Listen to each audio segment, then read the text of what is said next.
Dear students, last time हमने जो chapter शुरू किया था टेक्निक्स पढ़ी थी उसमें, और चैप्टर का नाम था genetic improvement in crop and crop disease. तो टेक्निक्स इम्प्रूवमेंट की हमने ख़त्म कर दी थी लास्ट टाइम, और आज से हम शुरू करेंगे क्रॉप डिसीज़ के बारे में। ये फसलों को होने वाली विभिन्न प्रकार की बीमारियां कौन सी होती हैं, उनके सिम्टम्स क्या हैं और उनको कंट्रोल कैसे किया जा सकता है। तो सबसे पहले मैं डेफिनेशन लूँगा क्रॉप डिसीज़ की। डिसीज़ क्या होती है? क्रॉप डिसीज़, तो a plant is said to be in disease when it show physiological disorders. यह है सिंपल डेफिनेशन क्रॉप डिसीज़ की। इसके अलावा सबसे पहले इसके साथ मैं शुरू करूंगा कि कुछ टर्म्स जो डिसीज़ से रिलेटेड होती हैं। तो सबसे पहले मैं टर्म्स ले रहा हूं होस्ट। स्लाइड पे देखो, होस्ट। होस्ट क्या चीज़ है? कोई भी पैरासाइट जिस ऑर्गेनिजम्स पर अपनी एक्टिविटी दिखाता है और उससे एसेंशियल न्यूट्रिएंट्स वगैरह हासिल करता है अपने जीवन को निर्वाह करने के लिए, उस ऑर्गेनिजम्स को या प्लांट को कहते हैं होस्ट। उसके बाद देखो parasite. Parasite is the organisms और plant who which carry on activity on the host or inside the host and cause disease in the host. तीसरा है पैथोजन। पैथोजन से पहले अगर हम पैरासाइट को लें तो पैरासाइट भी दो प्रकार के होते हैं, थोड़ी इसके बारे में और डिटेल में ले लें। एक तो टोटल पैरासाइट और दूसरा होता है partial parasite. Total parasitic plants जो होते हैं उनमें क्लोरोफिल नहीं होता और वो अपने होस्ट प्लांट से food, water and dissolved minerals लेते हैं। जैसे कस्कूटा। कस्कूटा इज टोटल पैरासाइट। दूसरा होता है पार्शियल पैरासाइट। इस प्रकार के पैरासिटिक प्लांट्स के अंदर क्लोरोफिल होता है। They contain chlorophyll and obtained only water and dissolved nutrients from the host plant. इसकी एग्जांपल, बेस्ट एग्जांपल है विस्कम। तीसरा हमारा टर्म्स है पैथोजन्स। कोई भी ऑर्गेनिजम्स या प्लांट्स जो डिसीज फैलाता है, that cause disease in healthy plants is called pathogens. जैसे सपोज कर लो कि शुगर केन है, गन्ना है। देखा होगा अक्सर आपने जूस निकालने वाले जब गन्ने से जूस निकाल देते हैं तो उसमें लाल रंग की कुछ स्ट्रीक्स सी नज़र आती हैं। उन स्ट्रीक्स का कारण है एक प्रकार का फंगस जो कि शुगर केन क्रॉप के ऊपर हमला करता है। इससे शुगर केन में जो डिसीज बनती है उसको कहते हैं रेड रॉट। तो पैथोजन इसमें क्या हो गया? फंगस हो गया।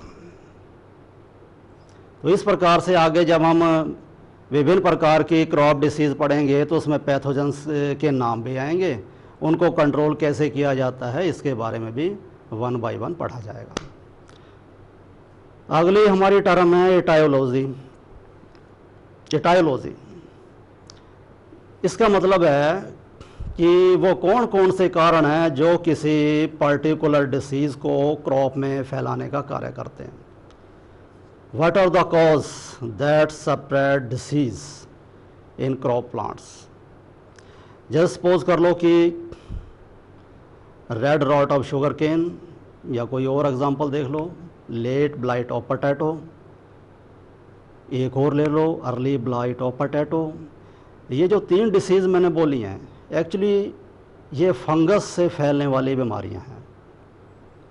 तो इटायोलॉजी में इसका कारण क्या कहा जाएगा कि proper sanitations of the field is not occur. अगर प्लांट्स की डिसीज़ को रोकना है तो फील्ड जहाँ पर क्रॉप को उगाया जाता है वो पूरी तरह से साफ होना चाहिए। There should be no dormant mycelia in the soil. अगली एग्जाम्पल ले लो सुसेप्ट।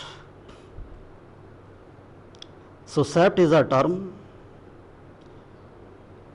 एनी ऑर्गेनिजम्स और plant which is prone to disease. कोई भी प्लांट और ऑर्गेनिजम्स ऐसा है जिसमें किसी पर्टिकुलर डिसीज़ के लगने की संभावना बनी रहे, तो ये टर्म कहलाती है सुसेप्ट। जैसे रेनी सीजन शुरू हो जाता है तो वीट में loose smut of wheat disease के फैलने की संभावना बढ़ जाती है। इसी प्रकार से ही बरसात के मौसम के बाद गन्नों के अंदर रेड रॉट डिसीज़ की फैलने की समस्या बन जाती है, इसे कहते हैं सुसेप्ट। अगली हमारी टर्म है susceptibility. It means the organisms which is less resistance to particular disease, जिसमें किसी बीमारी के प्रति लड़ने की क्षमता नहीं होती है और बीमारी या डिसीज़ की पकड़ में वो जल्दी आ जाता है, ये कंडीशन टर्म्स कहलाती है सुसेप्टिबिलिटी। अगली टर्म है हमारी pathogenesis.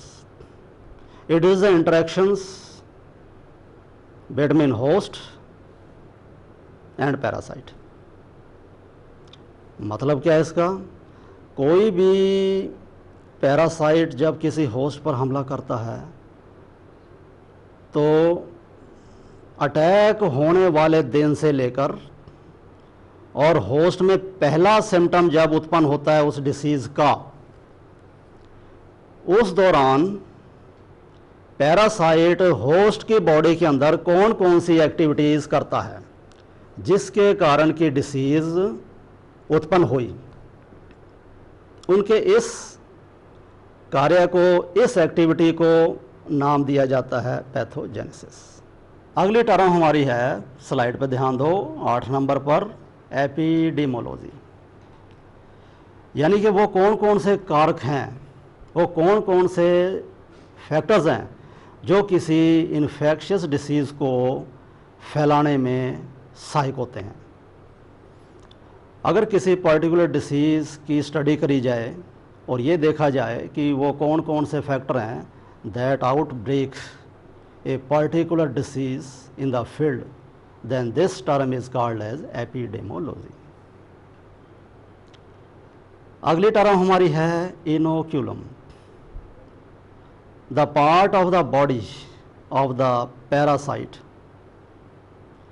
that attach to host and cause a disease in the host is called inoculums. कई बार पैरासाइट के कुछ बॉडी पार्ट्स ऐसे होते हैं जब वो होस्ट के साथ टच होते हैं तभी बीमारी और डिसीज जो है वो उत्पन्न होनी शुरू हो जाती है, तो उस पार्ट को कहते हैं इनोक्यूलम्स। इनक्यूबेशन पीरियड, किसी भी पैथोजेंस के बॉडी में एंटर करने वाले दिन से लेकर और होस्ट की बॉडी में पहला सिम्टम उत्पन्न होने तक के बीच के टाइम को कहा जाता है incubation period. So it is a time interval from the entry of the pathogens into the host and appearance of first symptom in the body of host is called incubation period. Endemic disease, ये इस प्रकार की disease होती हैं जो किसी particular area में, किसी पर्टिकुलर कंट्री में, किसी पर्टिकुलर स्टेट में लगातार हर साल होती हैं। तो इस प्रकार की डिसीज़ कहलाती है एंडेमिक डिसीज़। तो स्टूडेंट, ये था कुछ ज़्यादा इम्पोर्टेंट टर्म्स जो कि हमारी क्रॉप डिसीज़ से रिलेटेड थी। अब मैं ये चाहता हूँ कि साथ ही साथ इनके कुछ क्वेश्चंस जो हैं वो भी हम देख लें। इसमें सबसे बढ़िया क्वेश्चन बनता है पैरासाइट के बारे में, कि define partial parasite, define permanent parasite या टोटल पैरासाइट। इसके अलावा और जो एग्ज़ाम्पल के तौर पर डेफिनेशंस ली जा सकती हैं वो है 10 नंबर की इंक्यूबेशन पीरियड्स।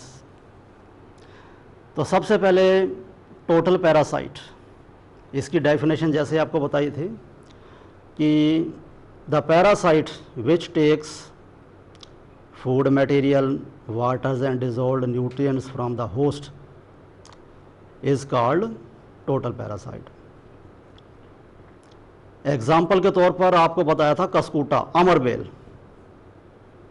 तो अमरबेल है, इसमें क्लोरोफिल कंटेंट्स नहीं पाए जाते हैं, तो इसलिए ये जिस होस्ट पर अटैक करती है, जिस होस्ट के ऊपर ये फैलती है, उससे सारी की सारी चीज़ें लेती है। दूसरा है पार्शियल पैरासाइट,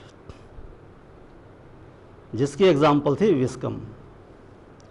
ये होस्ट से केवल पानी और उसमें घुले हुए न्यूट्रिएंट्स एब्जॉर्ब करते हैं। तो ये था पार्शियल पैरासाइट। अगली डेफिनेशंस एंडेमिक डिसीज़ की ले लो। अगर कोई डिसीज़ किसी पर्टिकुलर कंट्री में, किसी पर्टिकुलर स्टेट में, किसी पर्टिकुलर एरिया में साल दर साल होती है और उसकी इंटेंसिटी कम भी हो सकती है और ज़्यादा भी हो सकती है, यानी उसकी मारक क्षमता कम है या ज़्यादा, लेकिन होती हर साल है, तो इस प्रकार की जो डिसीज़ है वो एंडेमिक डिसीज़ कहलाती है। तो ये था जर्नल टर्म जो कि हमारे क्रॉप डिसीज़ से रिलेटेड हैं। इसके बाद मैं लेता हूँ टाइप्स ऑफ डिसीज़। डिसीज़ कितने प्रकार की होती हैं? तो generally the disease, crop disease are of 2 types. First is non infectious disease, यानी कि वो डिसीज़ जो एक डिसीज़ प्लांट से दूसरे हेल्थी प्लांट तक नहीं पहुंचती या नहीं होती। तो इसको कैसे डेफिनेशन में लिया जाएगा? The disease that can not separate from diseased plant to healthy plant and remains confined to disease plant is called non infectious disease. तो अच्छा, इनका कारण क्या होता है? जनरली ये जो डिसीज़ हैं ये एडवर्स एनवायरनमेंट के कारण होती हैं। तो इसको कैटेगरी में बांट दिया गया है। तो पहली कैटेगरी में कौन कौन से ऐसे फैक्टर्स आएंगे? नंबर 1, यानी कि एडवर्स क्लाइमेटिक कंडीशंस में मैं ले रहा हूँ। Number 1, very high temperature. Number 2, very low temperature. कुछ ऐसे क्रॉप प्लांट्स होते हैं कि जो ऑप्टिमम एनवायरनमेंट में ही ग्रो करते हैं और बेटर यील्ड्स देते हैं। अगर उनको वो ऑप्टिमम एनवायरनमेंट्स ना मिले, वेरी हाई टेम्परेचर हो जाने के कारण या वेरी लो टेम्परेचर हो जाने के कारण, एक तो कारक ये है। और कुछ ऐसी हमारे क्रॉप प्लांट्स होती हैं जो चिलिंग एनवायरनमेंट में, यानी कि सर्दी के मौसम में भी, विंटर सीजन में अपनी प्रोडक्शन बढ़िया देते हैं। अगर उनको उस समय प्रॉपर चिलिंग एनवायरनमेंट ना मिले, अगर उनको कम तापक्रम ना मिले, तो वो प्रोडक्शन पूरी तरह से नहीं थे। जैसे हमारे वीट की फसलें हैं, गेहूं की फसलें हैं, इससे हमें बढ़िया प्रोडक्शन लेने के लिए बहुत ही कम तापक्रम की ज़रूरत होती है। तो स्टूडेंट्स, एग्ज़ाम्पल के तौर पे नॉन इन्फेक्शियस डिसीज़ की एग्ज़ाम्पल के तौर पे हम लेंगे, सबसे पहले है टिप रॉट ऑफ मैंगो। दूसरी एग्ज़ाम्पल है tip rot, TIPROT, tip rot of lettuce, LETTUCE, lettuce. तीसरी है चावल की डिसीज़, धान की, khaira disease, KHAIRA, khaira disease of rice. चौथी एग्जाम्पल है टमाटो की, blossom end rot of tomato. तो ये काफ़ी डिसीज़ ख़तरनाक है टमाटो के लिए। तो अगली डिसीज़ जो 5वें नंबर की है वो है black heart rot of potato. तो ये 5 डिसीज़ ऐसी हैं जो कि नॉन इन्फेक्शियस डिसीज़ की कैटेगरी में आती हैं। अगली ले लो टाइप इन्फेक्शियस डिसीज़। तो स्टूडेंट्स, ये वो डिसीज़ होती हैं जो एक डिसीज़ प्लांट से दूसरे डिसीज़ प्लांट्स तक फैलती हैं through various agencies. So these are the disease which can spread from disease plants to healthy plants by various agencies. सबसे बड़ी एजेंसीज है हाई विंड वेलोसिटी। इसमें क्या होते हैं, स्पोर एक स्थान से दूसरे स्थान तक उड़कर हेल्थी प्लांट्स पर स्टे कर जाते हैं और वहाँ पर ग्रो कर जाते हैं और वहाँ पर अपनी एक्टिविटी दिखाते हैं। इसके अलावा रेन वाटर अपने साथ बीमारी के स्पोर्स को बहा के ले जाता है और हेल्थी प्लांट्स पर जाकर स्टिक कर जाते हैं, वो एडहर कर जाते हैं, लग जाते हैं, वहाँ वो ग्रो कर जाते हैं और हेल्थी प्लांट्स को डिसीज़ प्लांट्स से हेल्थी प्लांट्स में बीमारी को उत्पन्न करते हैं। इन्फेक्शियस डिसीज़ को 2 भागों में बांट दिया है, पैरासिटिक डिसीज़ और सेकंड थी वायरल डिसीज़। तो पैरासिटिक डिसीज़ में वो कौन से कैजुअल एजेंट्स हैं, वो कौन से पैथोजेंस हैं जो जर्नली पैरासिटिक डिसीज़ के लिए ज़िम्मेदार होते हैं। तो बैक्टीरिया, फंगस, नीमेटोड्स, एल्गा वगैरह। और दूसरी कैटेगरी है वायरल डिसीज़ की। इसमें विभिन्न प्रकार के वायरस जो हैं वो प्लांट्स के अंदर डिसीज़ उत्पन्न करते हैं, जैसे टोबैको वायरस और potato mosaic disease, leaf roll. ये डिसीज़ जो हैं ये वायरस के कारण प्लांट्स में होती हैं। तो ये हमारे पास कुछ हमने टाइप्स ली थी जो प्लांट्स के अंदर डिसीज़ होती हैं। अच्छा, रिगार्डिंग क्वेश्चंस, इनसे क्वेश्चन कैसे बन सकते हैं? Objective type questions. Number 1, name any 2 non infectious disease. तो आप उत्तर में बड़े आराम से लिख सकते हो, tip rot of mango and khaira disease of rice. जो आपको 5 पहले बताई हैं उनमें से किसी को भी आप लिख सकते हो। इसके अलावा ऐसे एजेंट्स का नाम बताओ जो पैरासिटिक एक्टिविटी दिखाते हैं। तो इसमें एग्जाम्पल के तौर पर बैक्टीरिया, फंगस, वायरस, इनको लिया जा सकता है। इसके अलावा डेफिनेशन भी आप दे सकते हो, जैसे डिफाइन नॉन इन्फेक्शियस डिसीज़। तो ये ऐसी डिसीज़ होती हैं जो एक डिसीज़ प्लांट से दूसरे डिसीज़ प्लांट्स में नहीं होती और डिसीज़ प्लांट्स में ही कन्फाइंड रहती हैं। इसके अलावा इन्फेक्शियस डिसीज़ क्या होती हैं? These are the disease that can separate from one disease plants to healthy plants through various agencies. तो ये था कुछ क्वेश्चंस जो कि हमारे टाइप्स ऑफ डिसीज़ से रिलेटेड थे। अब डियर स्टूडेंट्स, कॉजेज़ ले लो, कौन कौन से कॉज ऐसे हैं जो कि क्रॉप में डिसीज़ फैलाने का कार्य करते हैं। तो इसमें हम पूरी स्टडी करेंगे कॉजेज़ के बारे में।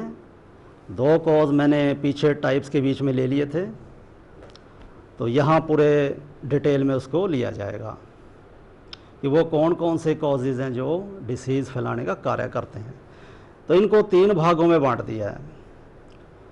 पहला है इनएनिमेट कॉजेस। इसके अंदर एबायोटिक फैक्टर लिए जाते हैं, यानी एबायोटिक फैक्टर्स जो किसी क्रॉप प्लांट्स में डिसीज़ फैलाने का कार्य करते हैं, उनको कहा जाता है इनएनिमेट डिसीज़। इसमें वो कौन कौन से फैक्टर्स हैं? सबसे पहले लिए जाएंगे एडवर्स एनवायरनमेंट फैक्टर्स। ये पहले भी मैंने टाइप्स में भी लिए थे 2। तो एडवर्स एनवायरनमेंट में सबसे पहले है हैवी रेन। ये बीमारी का सबसे बड़ा कारण बनता है। आपको पहले भी बताया है कि स्पोर जो हैं वो रेन वाटर के साथ चले जाते हैं और डिसीज्ड जो हेल्थी प्लांट है उसको पर्टिकुलर बीमारी लग जाती है, जिसके स्पोर जाकर उन पे अडहेर हो जाते हैं और ग्रो कर जाते हैं। दूसरा ह्यूमिडिटी। ह्यूमिडिटी का प्लांट्स में, प्लांट डिसीज़ में, क्रॉप डिसीज़ में कोई ख़ास रोल नहीं है, लेकिन जब किसी डिसीज़ के पैथोजेंस को, जिसको नमी चाहिए ग्रो करने के लिए, ऐसा इन्वायरमेंट मिल जाता है, तब फिर वो अपनी एक्टिविटी उस प्लांट्स में दिखा देते हैं और उसे डिसीज़ बना देते हैं। सब पैथोजेंस टोटली ऐसे नहीं होते जिनको ह्यूमिडिटी चाहिए डिसीज़ फैलाने के लिए। तो इसमें ह्यूमिडिटी में केवल कुछ ही पैथोजेंस ऐसे मिलेंगे जिनको ह्यूमिडिटी चाहिए। उससे पहले मैंने पीछे टाइप्स में भी आपको बताया था, very low temperature, very high temperatures.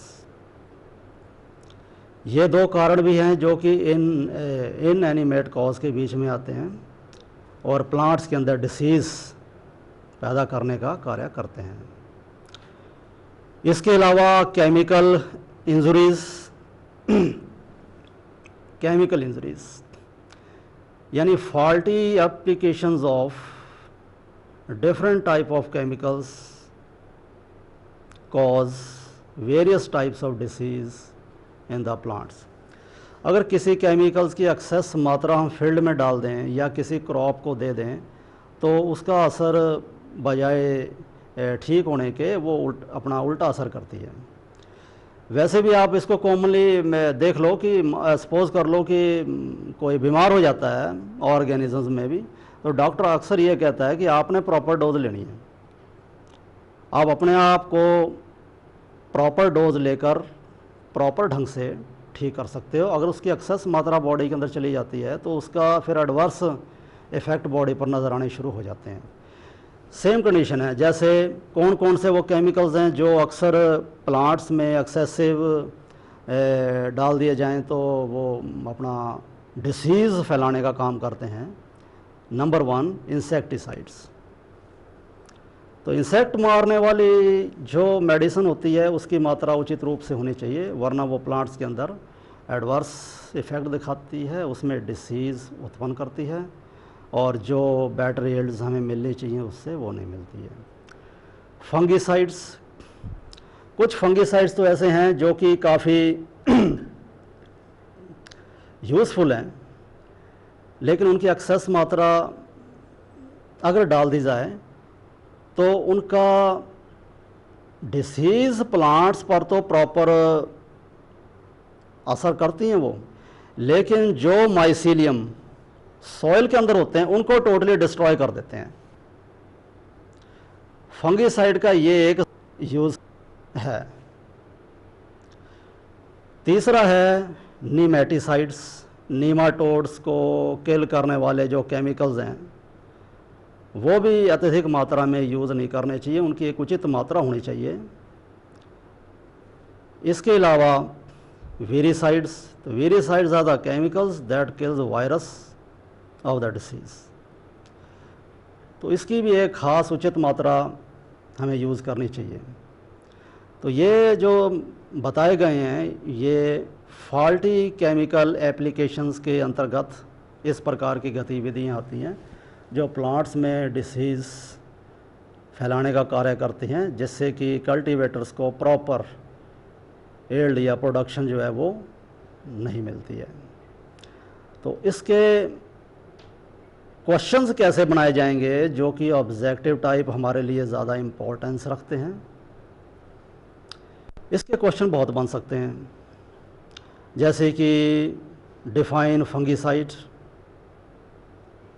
Define insecticides. तो fungicides are the chemicals that kills fungus in the disease plant और इन द सॉइल। एग्जाम्पल के तौर पर एक बहुत ही बढ़िया इसकी एग्जाम्पल है बरगेंडी और बॉर्डियक्स मिक्सचर।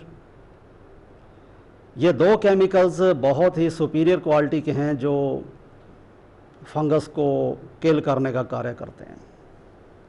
इसके अलावा लाइम, सल्फर और एंटीबायोटिक्स जैसे स्ट्रेप्टोमाइसिन्स, tetracyclines are also very effective to kill the fungus from the diseased plant or from the soil. इसके अलावा और क्वेश्चन बन जाते हैं डिफाइन नेमेटिसाइड्स। तो nematicides are the chemicals that kills nematodes from the field or from the diseased plants.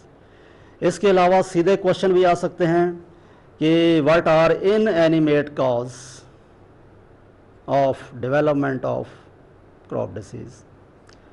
तो इसमें आप दो टाइप दे सकते हो, एडवर्स क्लाइमेटिक फैक्टर्स, उसमें आपको 6-7 पॉइंट्स जो बताए हैं उनमें से कोई भी दे सकते हो, 2 दे दो, 3 दे दो। Very high temperature, very low temperature, light intensity भी इसमें आ जाती है। तो लाइट इंटेंसिटी इसलिए है, कुछ हमारे प्लांट्स ऐसे हैं जिनको अगर प्रॉपर लाइट इंटेंसिटी ना मिले तो फोटोसिंथेसिस प्रक्रिया जो है उसमें कुछ रुकावट आ जाती है, और कुछ ऐसे हैं प्लांट्स जिनको अगर प्रॉपर लाइट इंटेंसिटी ना मिले तो उनमें फ्लावरिंग नहीं होती है। तो ये उसमें एग्जांपल दी जा सकती हैं। तो इसके अलावा इन्फेक्शियस डिसीज़ वाले चैप्टर्स में आपको ये बताया था कि कुछ वेरियस एजेंसीज़ होती हैं जो कि इस प्रकार से डिसीज़ को फैलाने का कार्य करती हैं। उनसे संबंधित क्वेश्चन भी इसमें लिए जा सकते हैं कॉज के अंदर भी, जैसे कि वायरस से होने वाली बीमारियों के नाम बताओ। तो वायरल डिसीज़ के बारे में आप उसमें से ले सकते हो, टाइप्स में से, टाइप्स ऑफ डिसीज़ में से। और यहाँ इसमें आप कि कौन कौन से ऐसे कॉज हैं जो कि बीमारियों को फैलाने का कार्य करते हैं, तो इसमें वायरल कॉज भी ले सकते हो। तो they are certain virus which cause disease in the plants. तो कॉज के अंदर लास्ट में रह गया था एनिमेट कॉज। एनिमेट कॉज के अंदर ऐसे ऑर्गेनिजम्स जो डिसीज़ उत्पन्न करने का कार्य करते हैं वो एनिमेट कॉज के अंदर आएंगे, जैसे बैक्टीरिया। बैक्टीरिया की अगर साथ एक एग्जांपल भी दे दी जाए तो वो भी, उसमें कोई बुराई नहीं है। जैसे बैक्टीरिया एग्जांपल के तौर पर citrus canker is a disease of citrus species. इसी प्रकार से दूसरा कॉज है फंगस। फंगस भी एनिमेट कॉज में आता है, जिसकी एग्ज़ाम्पल दी जा सकती हैं, जैसे आपको पीछे लेक्चर के दौरान बताया था, early blight of potato, late blight of potato और red rot of sugar canes. तो ये डिसीज़ जो हैं ये होती हैं किसके कारण? फंगस के कारण। इसके अलावा और भी काफ़ी एनिमेट काज हैं, जैसे एल्गा हो गया, नीमाटोड्स हो गया, माइकोप्लाज्माज हो गया। ये सारे के सारे जो भी हैं ये डिसीज़ फैलाने वाले कारक हैं। तो इनका भी एग्जाम्पल के तौर पर जब आप ऑब्जेक्टिव टाइप क्वेश्चंस बनाओगे तो आप इसमें दे सकते हो।